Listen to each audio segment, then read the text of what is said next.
Godzilla is more than just a monster. He's an icon, a legend, and a reflection of the times in which he was created. From his first terrifying appearance in 1954 to the high-tech CGI-enhanced behemoth we see today, Godzilla's design has changed dramatically. But why? What influenced each transformation? And how has the King of the Monsters managed to stay relevant for over 70 years?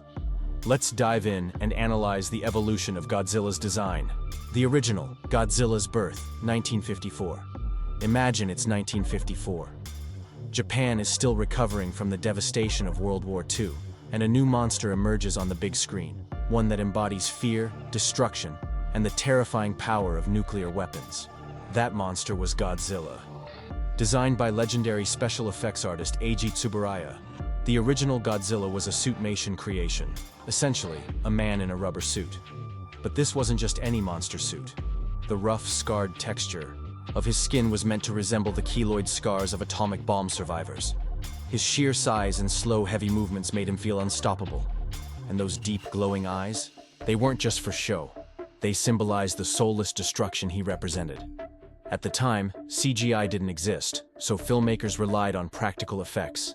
The suit itself weighed over 200 pounds, making it nearly impossible for the actor, inside Haruo Nakajima, to move freely. Every step he took looked agonizing, because it was agonizing. But that struggle made Godzilla feel real, like a true force of nature rather than just another movie monster. But as time passed, Godzilla needed to change. Audiences evolved, filmmaking technology advanced, and so did the King of the Monsters. From suitmation to CGI. The evolution of design for decades, Godzilla's look was defined by suitmation. Every new film brought subtle changes: a longer tail, sharper dorsal plates, a more menacing face. By the 1990s, his design had become bulkier, more muscular, and, let's be honest, way cooler. The Heisei era, 1984-1995, gave us a Godzilla that looked more like a tank, built to fight other kaiju in epic city-smashing battles. But then, the late 90s and early 2000s brought a shift. Enter CGI. The first full CGI Godzilla came in Godzilla 1998, a movie that, let's just say, divided fans.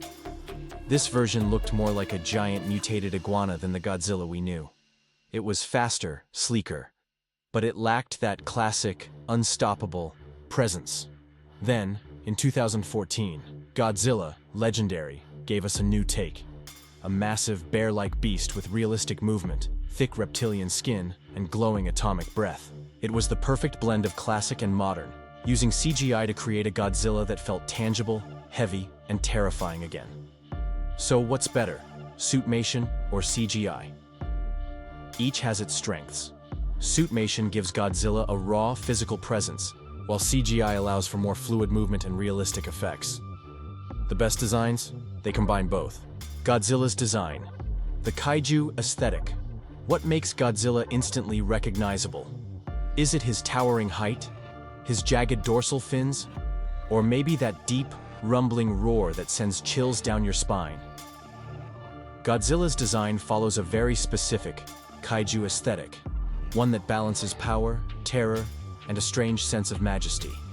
His size alone makes him intimidating, but it's the little details that bring him to life.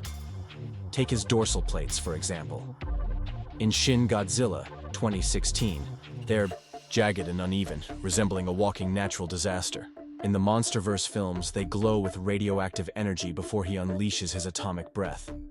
Each version tweaks these details, but the essence remains the same. Godzilla isn't just a monster. He's a force of nature. But Godzilla's design isn't just about looking cool. It's also about storytelling, the evolution of Godzilla's personality. Did you know that Godzilla wasn't always a hero? In the early films, he was pure destruction, a terrifying reminder of nuclear devastation. But as time passed, something changed. Godzilla started fighting other monsters, saving Japan, and even becoming a protector of humanity. And with each personality shift, his design evolved too. In the Showa era, 1954-1975, his face became softer, more expressive, almost friendly.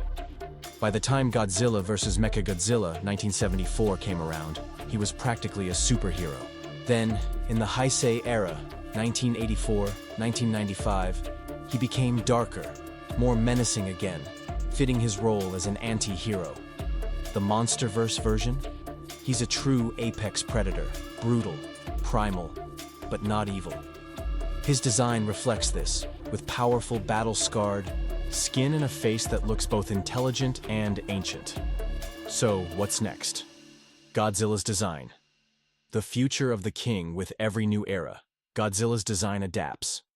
In Godzilla x Kong, The New Empire, 2024, he gets a more rugged look, with even sharper dorsal plates and a more battle-hardened body. But what about the future? Could we see a Godzilla with even more realistic textures, blending animatronics and CGI? Will his design become even more monstrous, or will filmmakers bring back the classic Showa-era charm? One thing's for sure, Godzilla will continue to evolve, just like he always has. And no matter how many times he changes, one thing remains constant. He is, and always will be, the king of the monsters.